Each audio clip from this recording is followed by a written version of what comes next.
terima kasih untuk Ibu Bapak petugas yang memberi kesempatan semua kita untuk boleh belajar bersama-sama.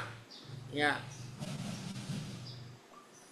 Hari ini tema kita belajar mengenal Tuhan Yesus dengan benar. Saudara, sebenarnya mengenal sesuatu atau mengenal seseorang itu tidak harus hanya untuk Tuhan Yesus. Tidak.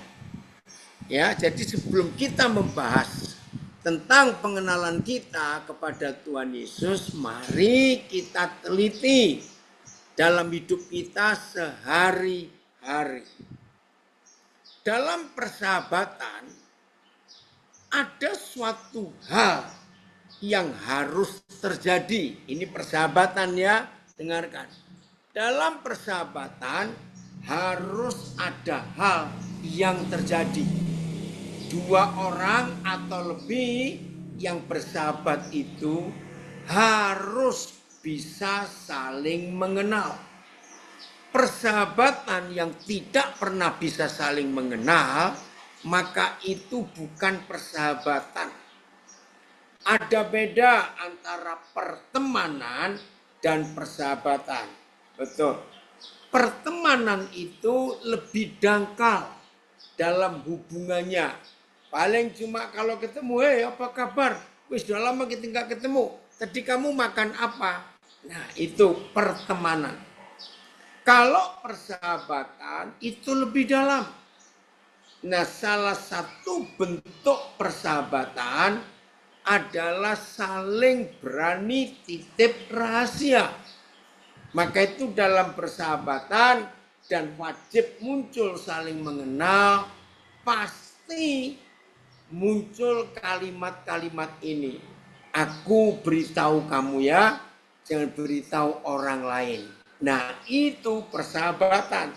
Berani mempercayakan rahasia hidupnya kepada sahabatnya. Nah, peristiwa itu membuat persahabatan ini saling mengenal.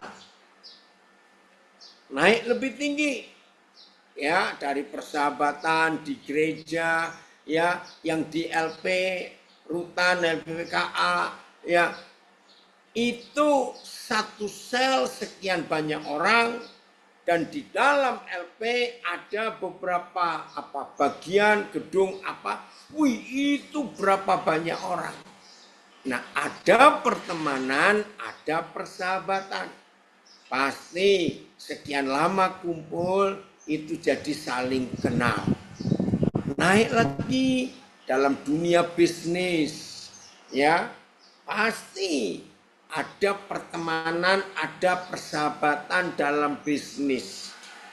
Nah, dalam dunia bisnis, dunia dagang, wah ini lebih dalam lagi ini. Ya, masing-masing apalagi sudah jadi partner ya, pemegang saham bersama, wah itu bisa lebih kenal lagi. Naik lagi suami istri. Penyebab terbesar dalam hidup suami istri yang hidupnya rajin bertengkar, dengar kalimat ini. Ada nggak suami istri rajin bertengkar? Tolong jawab, ada tidak? Banyak. Ternyata. Nah,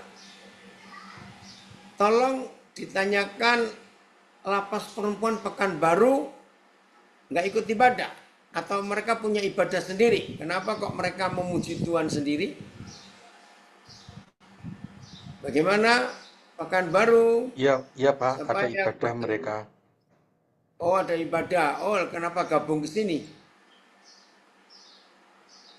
Ya udah. Oke. Nah, suami istri yang hidupnya rajin bertengkar itu karena mereka dua belum saling mengenal. Nah, sama dengan persahabatan yang saya katakan tadi, berani menaruh, menitipkan rahasia hidupnya. Maka itu suami istri yang masih tidak bisa mempercayai pasangannya. Wah, maka menikah 30 tahun, 40 tahun pun gak akan bisa mengenal. Karena penuh kecurigaan. Gak percaya. Termasuk masalah keuangan. Tidak sedikit ternyata suami istri tidak percaya dalam hal keuangan. Sehingga mereka merahasiakan jumlah uangnya. Mereka punya nomor rekening di bank yang berbeda, tapi nggak berani terbuka kepada pasangannya berapa jumlahnya. Nah, ini sumber masalah di dalam rumah tangga. Berarti dua orang ini belum saling mengenal. Saya ulangi lagi ya. Tadi dalam persahabatan, salah satu bukti kuat bahwa orang-orang itu bersahabat, pasti berani nitipkan rahasianya ke sahabatnya ini. Aku beritahu kamu ya, tapi tolong jangan beritahu orang lain. Ini rahasia hidup. Maka itu kalau suami istri masih punya rahasia, berarti mereka itu belum satu roh, satu jiwa, satu tubuh, satu hati. Karena ada curiga. Nah, dalam pernikahan sering kali ribut. Ya karena orang yang menyembunyikan sesuatu, pasti gerak-geriknya itu ketahuan. Ya, pasti ketahuan. Nah, ini dalam hidup kita sehari-hari. Ternyata mengenal itu enggak cuma untuk Tuhan Yesus, tapi untuk persahabatan kita, untuk komunitas kita, juga untuk pertemanan kita, sampai dalam dunia gereja, dunia bisnis. Nah, yang mengerikan, supaya tahu yang bukan pendeta, supaya tahu dunia pendeta itu ternyata di dalam dunia kependetaan, saudara, sulit bisa punya sahabat yang dekat. Maka itu di antara pendeta, maaf ini ya, isinya kecurigaan. Sulit saling mempercayai. Apalagi tidak sedikit di dalam dunia pendeta. Pendeta yang satu curiga dengan pendeta yang lain. Biasanya antar pendeta yang gak pernah bisa saling mengenal dan penuh kecurigaan itu pendeta-pendeta besar yang jemaatnya ribuan. Salah satu alasan para pendeta itu, antar pendeta itu tidak berani saling mempercayakan dirinya dan rahasia pelayanannya karena takut jemaatnya diambil. Ngeri loh saudara, serius. Seharusnya dalam dunia oikumene ya itu ada istilah tukar mimbar. Jadi pendeta A dari gereja B diundang oleh pendeta C dari gereja D, tukar mimbar. Minggu depan aku khotbah di gerejamu dan kamu khotbah di gerejaku. Nah, untuk gereja-gereja besar ini sulit. Ya walaupun tidak semua, enggak semua. Karena takut jemaatnya pindah. Dan itu bukan rahasia. Datang satu pendeta dari satu gereja, datang ke suatu kota, bawa rombongannya, hubungi gereja A, buat KKR, maaf. Enggak lama kemudian buka cabang gereja itu. Dan biasanya yang gereja dipakai untuk KKR pertama itu justru yang akan ikut ke gereja baru yang dibuka, maafkan saya. Yang tidak percaya atau belum tahu, saya tidak memaksa. Tapi kalau ada pendeta yang mendengar ini tersinggung, jangan-jangan saudara orangnya. Karena kalau kita tidak punya pengalaman itu, nggak usah marah dengan kalimat-kalimat ini. Jadi saudara bayangkan, mengenal sesuatu dan mengenal seseorang itu bukan perkara mudah. Suami istri yang hari-hari bersama saja. Ya, perhatikan suami istri yang hari-hari bersama saja bisa saling curiga. Maka itu tidak kaget kalau dalam hidup pernikahan ada kejutan-kejutan. Loh, kok begini? Padahal suami istri, ya itu tadi. Karena penuh rahasia, sehingga timbul curiga. Aduh saudara, ini luar biasa, mengerikan sekali. Maka itu dalam hidup kita, mengenal sesuatu dan mengenal seseorang, itu perlu waktu. Ya, perlu waktu. Ayo kita mulai hari ini memeriksa hati kita masing-masing. Ini kesaksian buat saya. Bagi yang belum tahu supaya tahu, bagi yang kenal saya lama pasti tahu. Di antara rekan-rekan hamba Tuhan, ya, yang sudah sekian banyak, karena bulan ini oleh kemuliaan Tuhan saya bersyukur. Nanti tanggal 26 Agustus ini, karena kemurahan Tuhan saya akan mensyukuri 53 tahun saya menjadi hamba Tuhan. Nanti 26 Agustus 2025. Nah, di antara teman-teman saya, khususnya senior ya, mereka itu melihat fakta dalam pelayanan saya. Termasuk anak-anak yang baru. Saya itu dikenal paling mudah, paling gampang. Mempercayakan apa saja. Apa saja. Barang saya, kunci rumah saya, ATM saya, nomor PIN saya.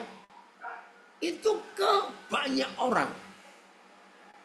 Nah, itu kebiasaan saya. Saya nggak pernah curiga, saya nggak pernah takut. Saudara, sampai hari ini, saudara jangan harap di kantong baju saya, di dompet saya, di tas saya yang saya bawa kemana-mana, itu ada kunci rumah, kunci kamar, kunci almari. Tidak ada. Saya itu paling malas kemana-mana bawa kunci. Saya nggak pernah takut. Ya, maka itu saya gampang mempercayai orang. Serius. Nah, kalau ada di antara saudara yang ingin punya hati selapang ini, yang gak curiga, gak pernah mikir jangan-jangan, kalau iya, kalau tidak, mungkin, saya ajarin. Serius. Nah, sampai hari ini, maka itu saya disebut orang merdeka. Gak ada yang saya sembunyikan, saya tutupi, tidak ada. Terima kasih Bapak untuk kepercayaan ini. Lapas Bangko, aman-aman kalian. Kenapa ya ada yang pegang tengkuk? Sehat? Ya. Ya? Oke, puji Tuhan. Maka itu penting sekali dalam hidup kita untuk belajar mengenal sesuatu dan mengenal seseorang. Dalam bahasa Jawa ada istilah tresno jalaran soko kulino, saya terjemahkan. Mengasihi seseorang atau mengasihi sesuatu itu karena terbiasa ketemu tiap hari. Dan itu betul. Maka itu aneh. Kalau ada suami istri ketemu tiap hari tapi kok tetap gak saling kenal dan penuh kecurigaan, itu aneh. Lalu dua orang itu ngapain? Jangan tanya saya juga tidak tahu. Tapi aneh buat saya. Terbuka. Untuk apa saja. Gak usah takut. Saudara, hidup yang seperti ini Itu lega, ringan, semuanya itu hebat sekali. Nah, contoh tadi malam, ya saya menunggu di Bandara Makassar dari Balikpapan karena tidak ada pesawat sambungan yang bagus. Jadi untuk dari Balikpapan, karena minggu pagi kemarin saya masih pelayanan di Balikpapan, saya pulang ke Nabire. Tadi pagi jam 7 WIB Indonesia Timur saya landing, itu berarti jam 5 WIB. Nah, pesawat terakhir dari Balikpapan ke Makassar itu jam 17.40. Puji Tuhan tidak telat. Lalu saya berangkat lagi dari Makassar itu jam 3.30. Jadi saya harus nunggu 9 jam. Oke, ringkas cerita, Tuhan tolong. Walaupun belum bisa check-in, tapi Tuhan kirim seseorang untuk nolong saya, sehingga saya bisa masuk ke ruang tunggu. Saya ketemu, saya dapat bangku yang panjang, saya bisa istirahat di situ. Nah, karena saya bertemu 1-2 orang, lalu saya ajak untuk makan, untuk ngopi. Nah, barang saya, tas saya itu saya tinggal di situ. Karena apa? Saya tahu nggak lama pasti tempat itu penuh. Nah, kalau saya bawa ya ke tempat nemanin 1-2 orang ini sambil ngopi, sambil makan cerita, nanti tempat itu ditempatin orang. Jadi saya tinggal. Nah, ini orang-orang ini baru pertama kali saya kenal. Pertanyaan mereka, loh, Bapak nggak apa-apa tinggal di situ, nggak apa-apa. Saya nggak pernah takut kehilangan. Toh ada CCTV juga misalnya. Tapi saya juga pilih tempat yang bisa melihat tempat barang saya. Saudara, ternyata saudara ini heran.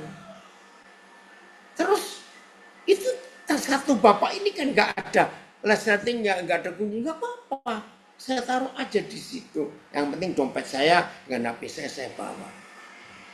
Jadi hidup yang seperti itu ringan, gak ada beban apa-apa, enak sekali. Oke ya.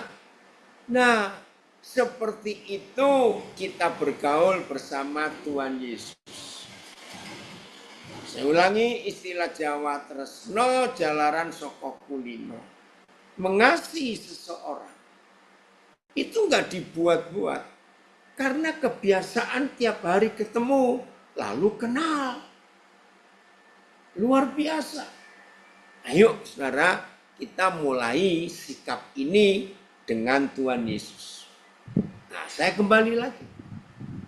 Jadi kalau masih ada di antara kita selama ini yang mengaku sudah sekian puluh tahun jadi Kristen, sudah sekian puluh tahun jadi murid Yesus, sudah sekian banyak tahun melayani, maaf ya, tapi masih punya kesalahpahaman dengan Tuhan, berarti kita belum kenal. Tadi pagi dalam perjalanan saya dari bandara pulang ke rumah ya di Nabire ini, tiba-tiba ada seorang yang telepon saya. Saya sudah lama nggak ketemu orang ini, mungkin 5 tahunan. Ya udah, kaget saya. Tiba-tiba kalimat pertama yang muncul, saya tanya ya, Tuhan itu ada enggak? Loh, ini pelayan Tuhan loh saudara, walaupun bukan full time. Saya bilang, kamu ini salah makan atau salah mimpi? Kenapa kamu tanya begini? Terus dia cerita, saya sudah berdoa, Tuhan tidak jawab. Saya tanya, doa apa? Saya terlilit hutang. Oh ya? Nah, saya kenal dia. Yang saya tahu hidupnya nggak pernah mewah-mewah, nggak pernah. Hutangmu karena apa? Nah, ini pinjol. Aduh, pinjol. Ya, ini masalahnya. terus dia pinjaman online, dibayar pakai pinjaman juga. Lalu dia dikejar oleh sekian belas orang yang dia pinjami untuk bayar pinjolnya. Langsung saya marah. Begitu pula semua kita yang mendengar pelajaran ini sekarang. Jangan sekali-kali saudara bayar hutang, pakai hutang. Dalam nama Yesus, engkau goblok. Catat baik-baik. Sekali-kali jangan bayar hutang pakai hutang. Makin terjerumus engkau. Wow, saya marah. Kamu yang salah. Tuhan kamu salahkan. Tuhan itu ada atau tidak. Saya tegas pada dia. Untuk orang model kamu, yang saya tahu kamu sudah kenal siapa Tuhan itu. Lalu gara-gara utangmu gak lunas dan kamu sudah doa, lalu kamu menuduh Tuhan tidak ada. Wah, kurang ajar betul kamu. Coba mikir. Ya. Apalagi setelah utang dibayar pakai utang. Ada murid-murid Yesus yang double on, maaf. Punya utang, doa puasa. Ngawur itu.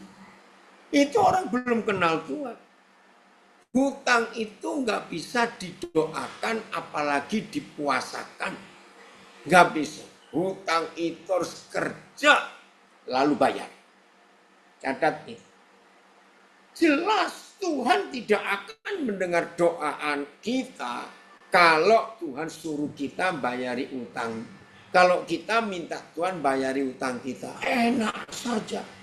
Kita yang pakai duit, kok Tuhan suruh bayar. Itu peraturan dari mana? Maaf ya, harus bertobat. Jadi dengar ini baik-baik. Nah ini contoh. Ternyata saudara saya ini bisa keluar. Kucingnya ini dari mana ini? Dengar ya. Kalau saudara berkata mengenal Tuhan, lalu doa saudara tidak dijawab, lalu saudara berkata Tuhan tidak ada, itu keterlaluan. Berarti saudara belum kenal Dia. Kalau kita kenal, maka kita tidak akan saling menyalahkan lagi. Saya akan ulang-ulang ini ya.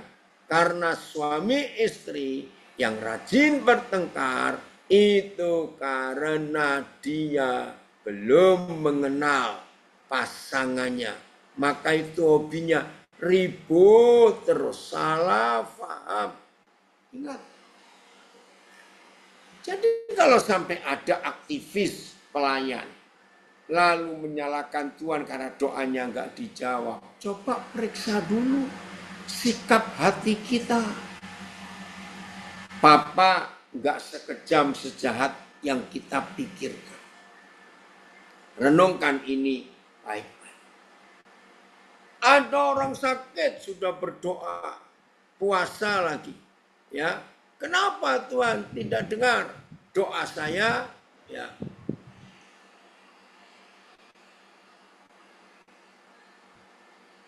Coba periksa, maaf ya jangan tersinggung. Pola makan saudara bagaimana? Bagaimana Tuhan bisa menyembuhkan kekasih-kekasihnya, murid-muridnya, anak-anaknya. Minta sembuh, maaf, tapi mulutnya rakus. Nggak mungkin sembuh. Karena firman sudah memberi peraturan. Apa yang boleh kita makan dan apa yang tidak boleh kita makan.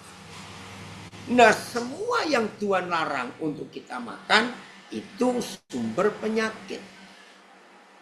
Jadi kalau kita rakus, jangan minta sembuh. Bertobat dulu. Betulkan pola makan kita. Nanti sembuh dengan sendirinya. Keren ya. Banyak hal. Yang kita kecewa dengan Tuhan karena kita belum mengenal Dia. Tolong dicatat ini baik-baik. Jadi kalau kita sudah mengenal seseorang, mengenal sahabat kita, mengenal suami kita, mengenal istri kita, pasti tidak akan terjadi kesalahpahaman yang gak selesai-selesai. Ini dia. Begitu pula kita dengan Tuhan. Kalau ada di antara kita yang sering kecewa dengan Tuhan, jangan nyalakan Tuhan. Kita periksa hubungan kita. Ya. Ada komen. Kita akan kehilangan apa yang tidak bisa kita kelola. Semua adalah tanggung jawab kita sendiri. Bukan salah Tuhan jika kita alami kesulitan. Setuju. Kita periksa hidup kita. Ya, coba kita lihat ayat ini supaya kita makin mengenal Tuhan. Filipi 4:19. Coba kita lihat Filipi 4:19. Dengar baik-baik. Mana yang Bapa akan penuhi? Filipi 4:19. Tuhanku akan memenuhi segala keperluanmu menurut kekayaan dan kemuliaannya dalam Kristus Yesus. Sama ayatnya. Tuhanku akan memenuhi segala keperluanmu.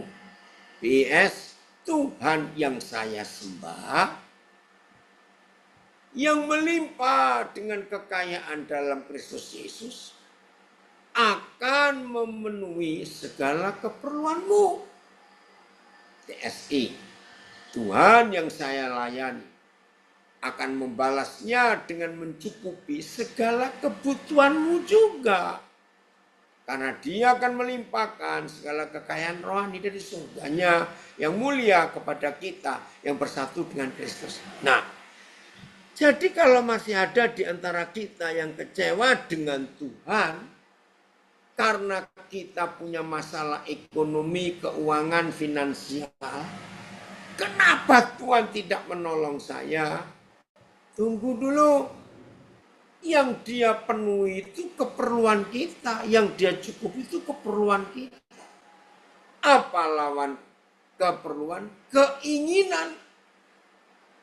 Itu dia. Nah, 90 sekian persen orang terlibat utang karena memaksa memenuhi keinginannya.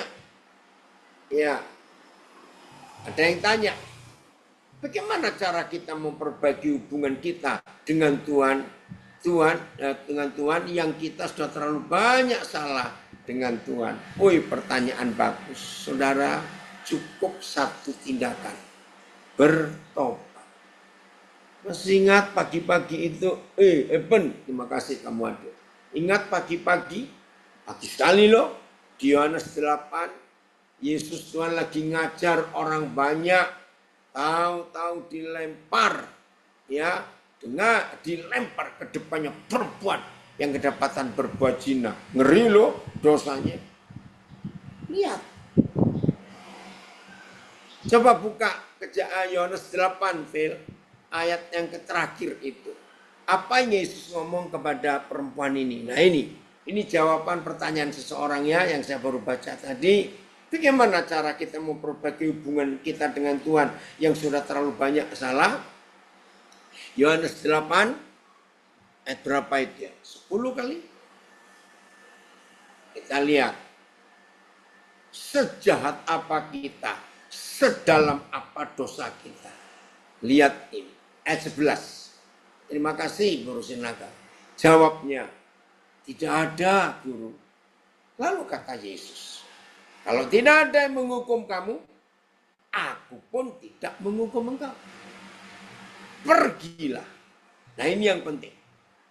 Jangan berbuat dosa lagi mulai dari sekarang. Itulah pertobatan. Jadi seberapa kotornya kita, najisnya kita ini Tuhan selalu siap untuk mengampuni kita. Saudara, ayo kita melihat fakta ini. Jadi hargai anugerah Tuhan. Ingat ya, minggu yang lalu Indonesia gempar dengan kata abolisi. Ya, kita sudah bahas itu di hari keberapa itu ya, waktu SK juga. Ternyata 2 hari ini dikejutkan oleh berita. Ternyata yang dibebaskan dapat abolisi itu melunjak. Justru menyatakan dengan seseorang berdua, wah lagi viral. Bukti saya tidak salah. Yang salah itu ini, pemerintah ini. Wih, lalu komen netizen, ini orang gak tahu berterima kasih. Malah arogan sekali. Lalu berapa netizen komplain. Ya, kalau tahu gitu, lanjutkan aja hukumannya. Orang dibebaskan kok gak berterima kasih malah ngelunjak. Nah seringkali kita begitu juga di hadapan Tuhan. Sudah diampuni, hubungan dipulihkan. Kita jadi seenaknya kita sendiri. Ayo kita tetap rendah hati. Jadi kalau kita sudah mengenal Tuhan Yesus lewat segala hal, segala cara, segala peristiwa, segala kejadian yang kita alami, maka semua itu menunjukkan Tuhan ingin supaya pengenalan kita makin erat, makin erat, makin erat. Keren ya saudara. Lalu kesimpulan sampai di bagian ini. Maka waktu yang akan menguji kita. Kita ini makin kenal seseorang, makin kenal sahabat kita, makin kenal istri kita, suami kita, makin kenal teman bisnis kita. Bahkan kita makin kenal Tuhan Yesus atau tidak. Waktu yang sekian tahun ini. Maaf kalau saudara tanya. 53 tahun nanti tanggal 26 Agustus ini.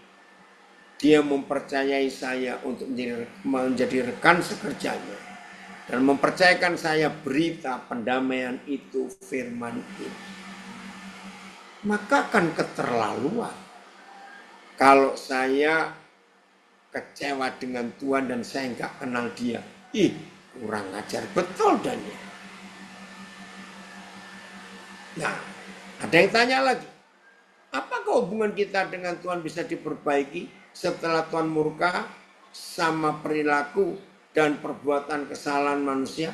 Apakah masih ada pengampunan dan pertobatan untuk semakin ditinggalkan Tuhan? Nah, konsep yang salah. Maaf ya, ini yang tanya belum mengenal Papa di surga.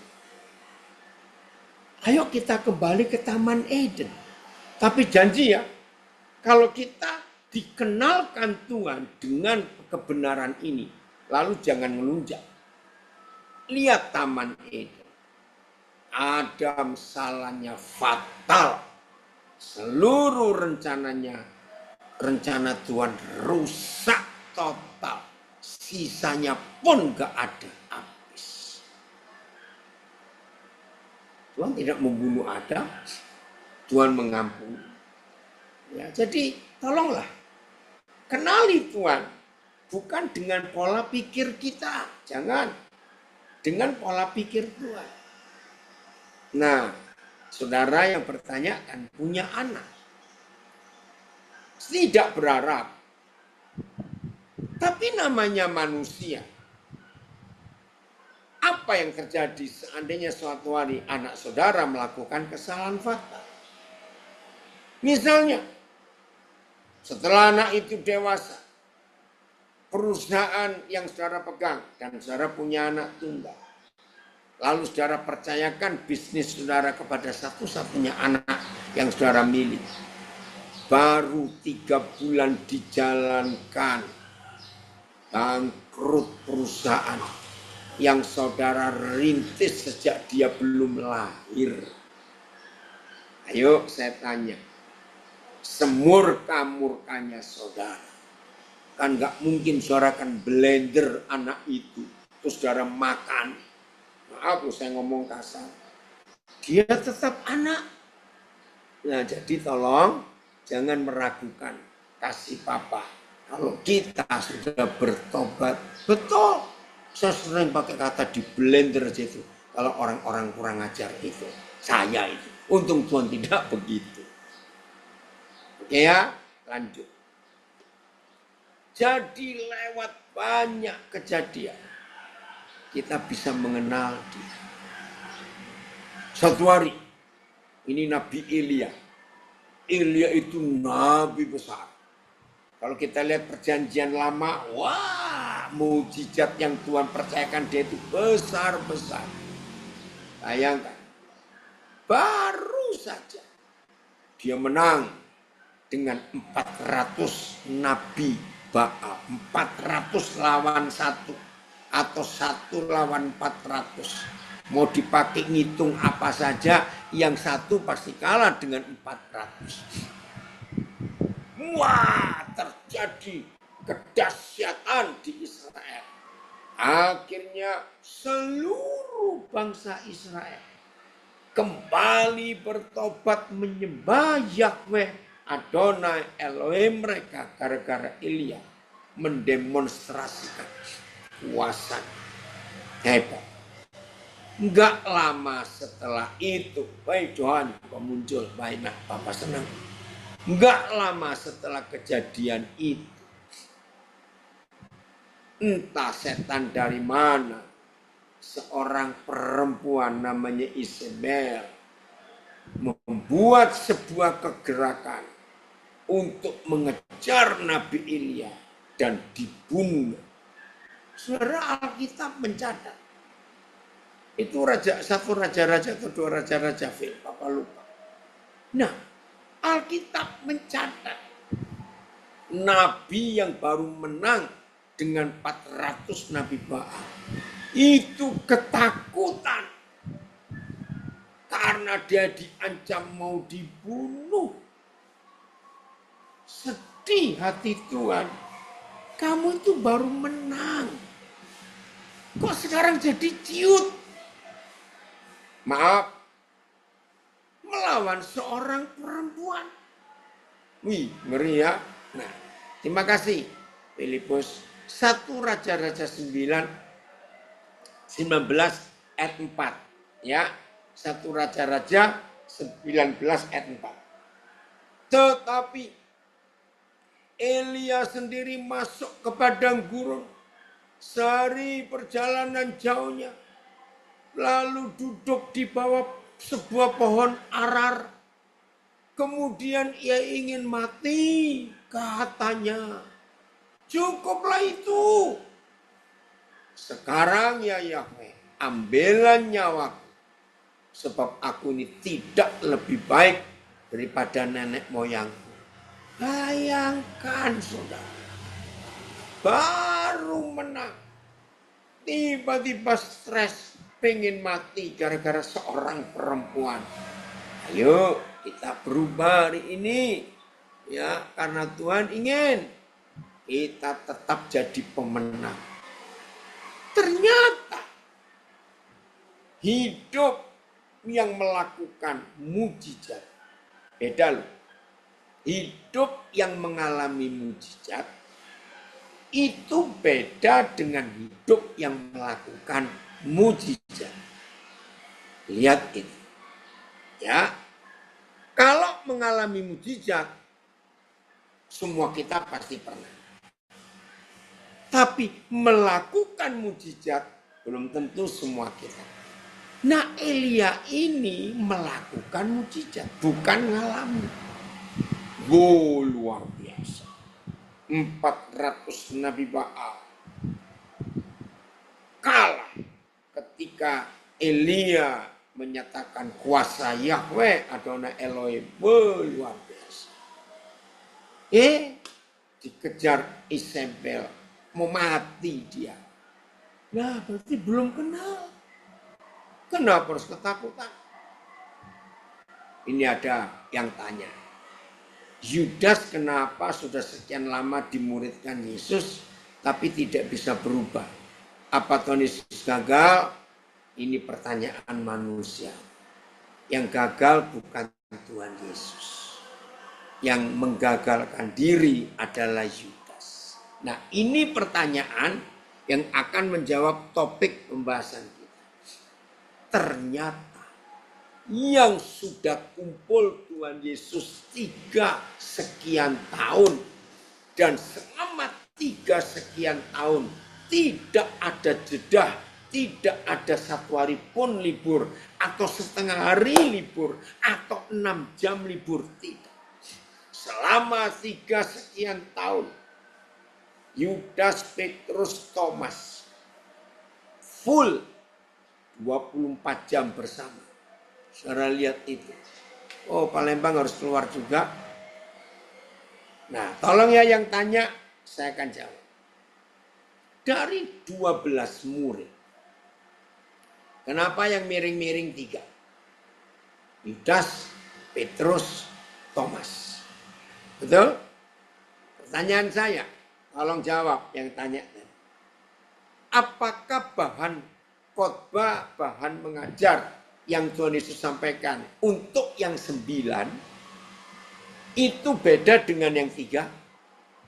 Tolong jawab. Benda, oi lama kamu gak muncul, Papa senang kamu muncul. Jawab, apakah bahan khotbah yang Yesus sampaikan untuk yang 9 beda dengan yang 3? Mulai ada yang jawab, sama, dengar. Jadi kumpul Tuhan Yesus, dengar firman yang sama. Ternyata tergantung pengenalan kita kepada Tuhan Yesus.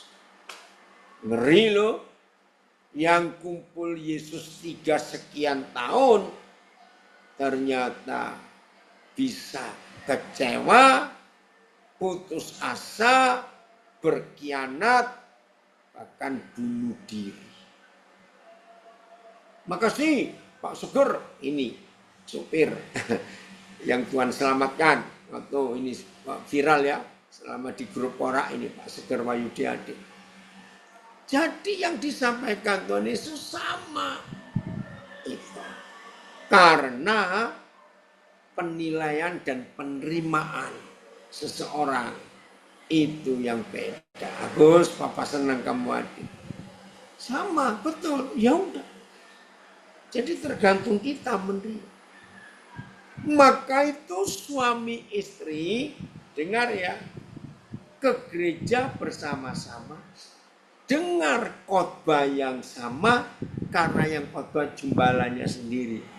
Sekarang dengan kasus Yudas ini, perhatikan ya suami istri. Ternyata suami istri yang sedang duduk jejer di gereja mendengar khotbah yang sama dari pengkhotbah yang sama. Ternyata 2 orang ini bisa beda menerima firman itu. Ini dia. Loh, Tuhan sudah cari.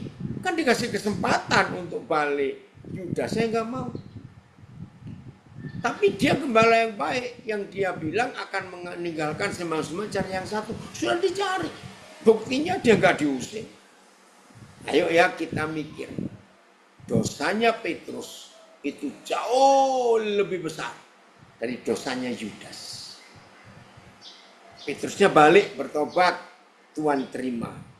Beri makan domba-dombaku. Yudas diberi kesempatan, tapi tidak mau balik. Dia melarikan diri. Jadi walaupun gembala yang baik itu mengejar yang satu lari, dan yang dikejar nggak mau balik tetap lari, maka gembala yang baik pun tidak bisa memaksa. Nah, ini kita mengenal. Itu Papa kita. Itu Tuhan Yesus.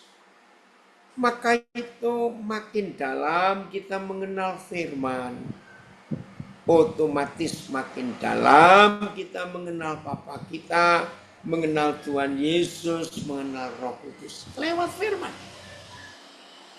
Awas,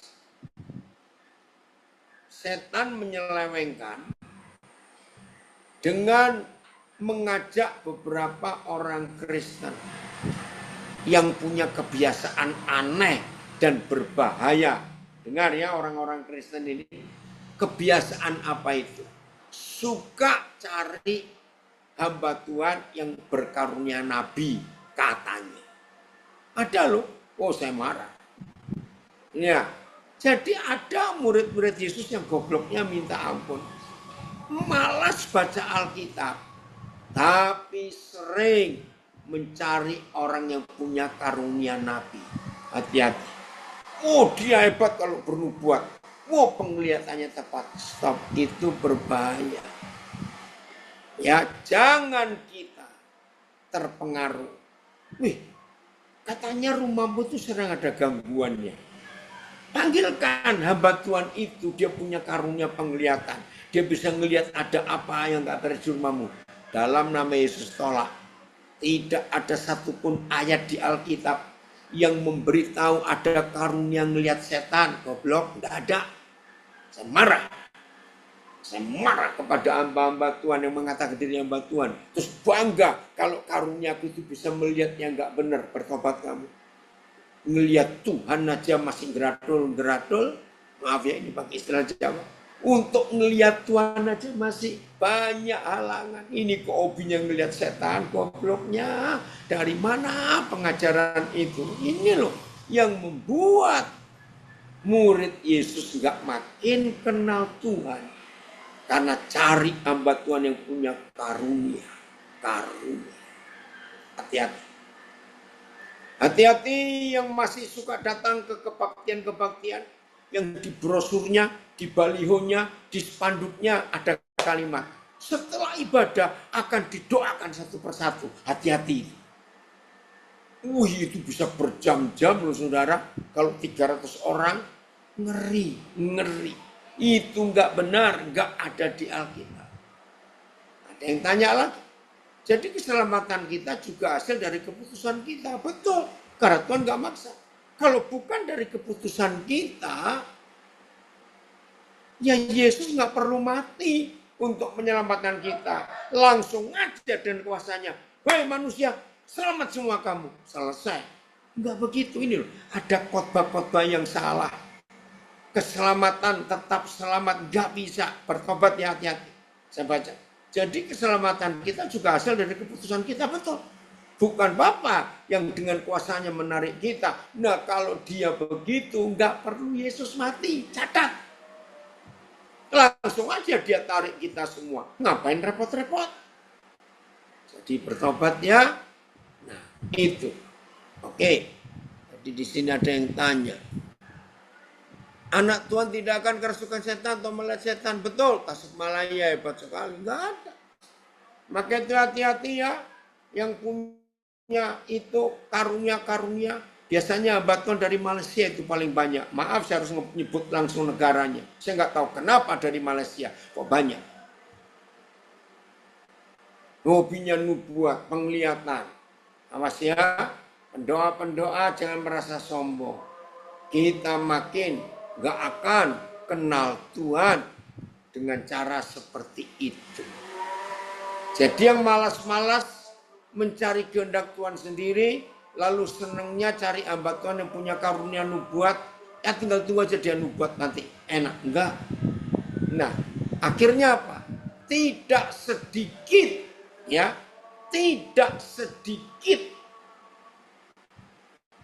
yang mengaku murid Yesus Kristen kecewa. Sebab katanya sudah 7 kali saya dinubuatkan oleh 7 nabi yang berbeda. Dan nubuatnya sama. Ternyata nggak terjadi. Ya memang nggak akan terjadi. Karena yang janjikan bukan Tuhan, tapi si nabi itu. Lah kenapa kamu percaya nabi itu? Kok nggak percaya kepada Tuhan, Papa di surga? Ini loh. Maka itu kita nggak kenal Tuhan. Karena kita menggunakan jalan pintas. Enggak. Abraham itu mengenal Tuhan dengan proses. Ya, Obangko keluar, Tuhan berkati. Ya, Daud mengenal Tuhan lewat proses. Yusuf mengenal Tuhan tidak lewat sekolah teologi. Nggak ada zaman itu. Tapi Yusuf bisa kenal Tuhan karena proses yang dialami. Dan mendengar proses itu pasti tidak enak. Maka itu hari ini kita harus bertobat, saudara. Untuk tidak bersalah. Jangan cari nubuat. Jangan cari hamba Tuhan yang punya karunia. Carilah Yesus, Sang Firman. Randy, Papa senang kamu gabung, nak. Ya. Siap ya untuk kita berubah dalam konsep hidup kita sehari-hari. Ya supaya kita nggak salah dalam melangkah bersama dia. Maka itu coba hari ini kumpulkan semua saudara-saudara kita yang namanya ada di Alkitab. Coba baca. Ya, bagaimana proses mereka mengenal Tuhan. Wih, luar biasa. Saya beri contoh ini ya. Abuna, ya, Yusuf Roni. Ini orang hebat, ya, orang hebat. Tahun 74 pertama kali saya ketemu dia di penjara Kalisosok, Surabaya. Wah, Tuhan bekerja luar biasa lewat hidupnya. Sekarang dia disiksa di penjara. Zaman itu kan nggak ada sosial media, jadi nggak tahu bagaimana penderitaannya. Hampir 10 tahun. Guys, susah zaman itu. Kelompok garis keras ingin membunuh dia. Tapi Tuhan punya cara lain. Salah satu kalimat yang saya syok waktu itu. Saya mikir lama. Waktu Pak Yusuf Roni, ini masih di penjara loh dia ngomong. Seandainya saya harus masuk neraka. Setelah saya mengenal Tuhan Yesus. Nah tolong tadi yang tanya apakah Tuhan meninggalkan kita? Tidak. Ya, dia berkata gini. Setelah saya mengenal Tuhan Yesus, seandainya saya harus masuk neraka, saya nggak akan takut. Karena kalau setelah saya ke neraka, saya pasti bersama Yesus. Dan neraka yang ada Yesus pasti jadi surga. Wih, luar biasa. Hari Sabtu kemarin tanggal 9, seharusnya saya hadir ya di sebuah ibadah di gereja Taman Alfa Indah untuk mengenang Abuna Yusuf Roni. Tapi saya ada di Kalimantan, anak saya menikah jadi nggak bisa. Tapi saya kirim tulisan, kirim foto. Saya bersyukur juga saya sempat hadir sebelum jenazahnya dimakamkan. Walaupun cuma sekian saat, nggak sampai 1 jam.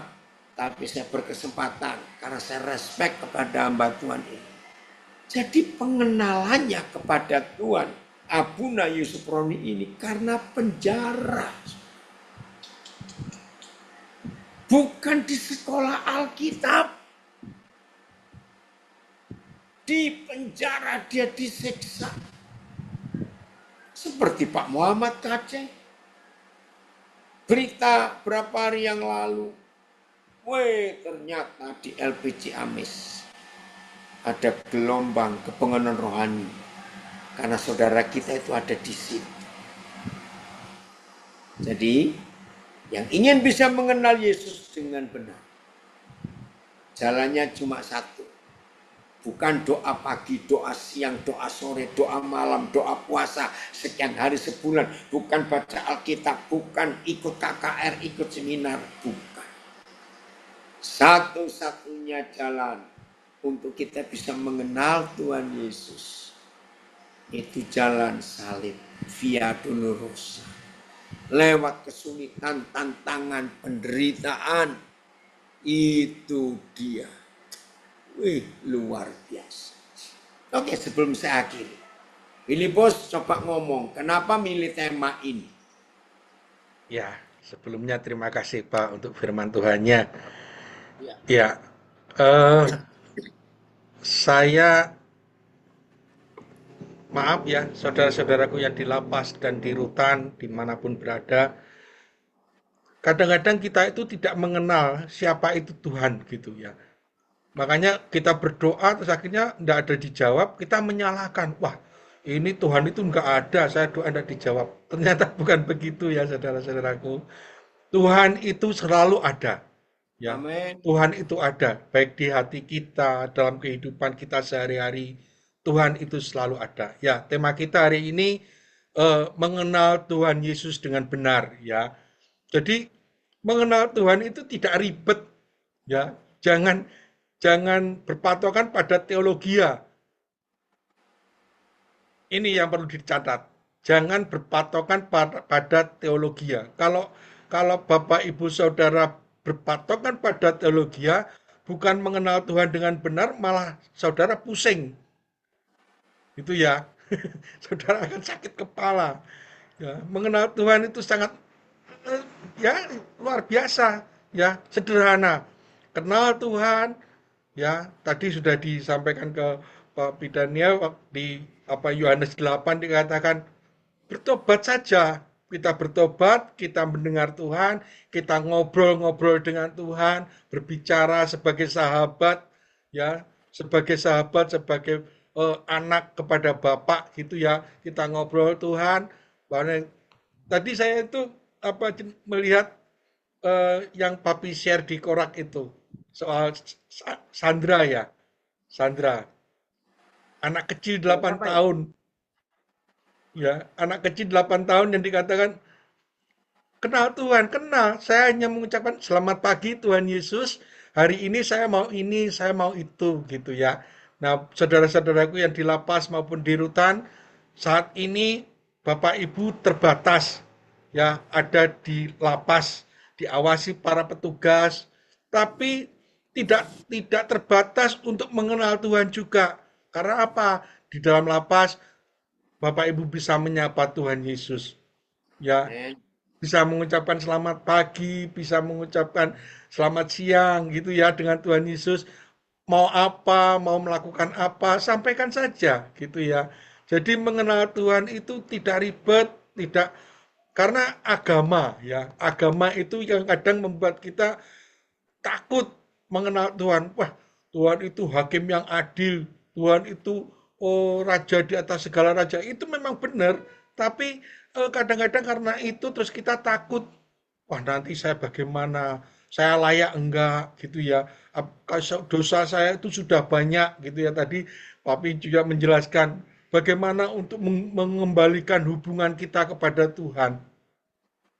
Tadi Papi katakan kita tinggal bertobat saja, kita eh, apa namanya bertobat dan taat, sering mendengar firman Tuhan ya, ngobrol bersama teman-teman yang lain yang seiman, berbicara diskusi tentang firman Tuhan ya, apalagi setiap hari Senin, Rabu, Jumat itu selalu ada ibadah bersama, kok ngobrol gitu ya.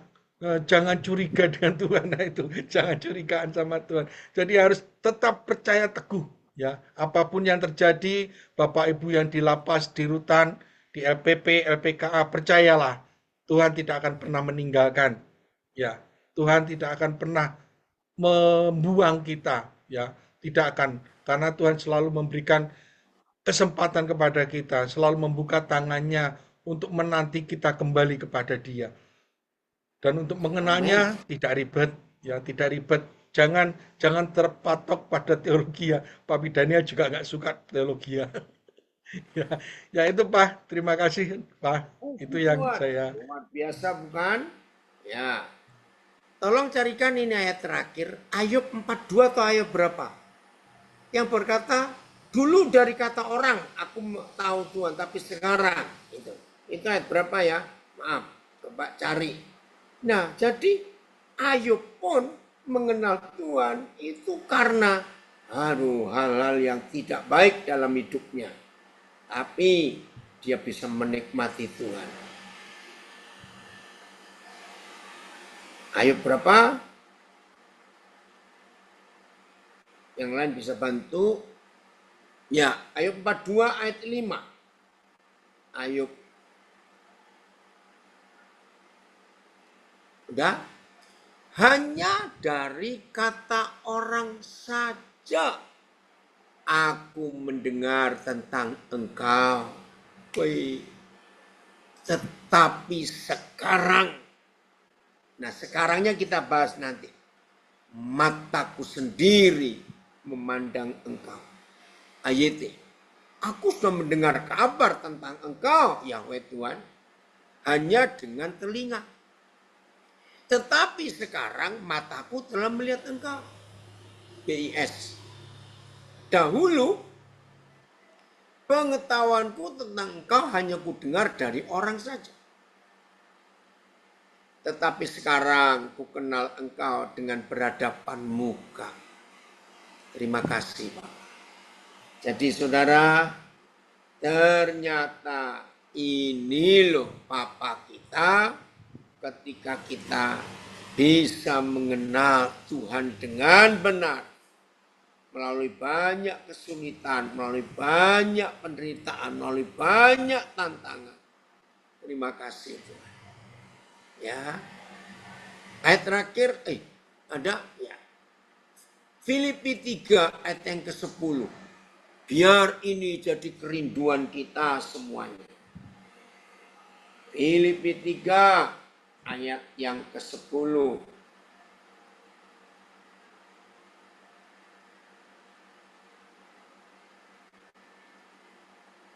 Yang ku kehendaki ialah mengenal Dia, mengenal kuasa kebangkitannya, dan mengenal persekutuan, ini yang gak enak, dalam penderitaannya, di mana aku menjadi serupa dengan Dia dalam kematiannya.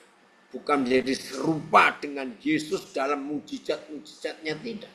Ayat, kiranya aku dapat mengenal Dia dan kuasa kebangkitannya, serta bersatu dalam penderitaannya, untuk menjadi seperti Dia dalam kematiannya.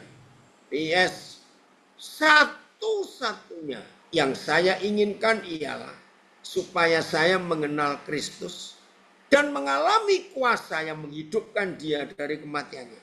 Saya ingin turut menderita dengan Dia dan menjadi sama seperti Dia dalam hal kematiannya. Ingat ya, TSI. Maka sekarang yang saya inginkan hanyalah mengenal Kristus dan mengalami kuasa yang menghidupkan Dia dari kematian. Saya mau ikut menderita dalam melayani Kristus sama seperti Dia sendiri sudah menderita, bahkan sampai mati seperti Dia pun. Bahkan sampai mati seperti Dia pun, saya rela. Bayangkan saudara. Terpujilah Tuhan kalau kita punya konsep pengenalan kepada Yesus dengan benar. Wah, hari-hari hidup kita penuh dengan kemenangan, kemuliaan. Tuhan memberkati kita semuanya. Saya kembalikan kepada host Filipus. Baik, ya, terima kasih Pak.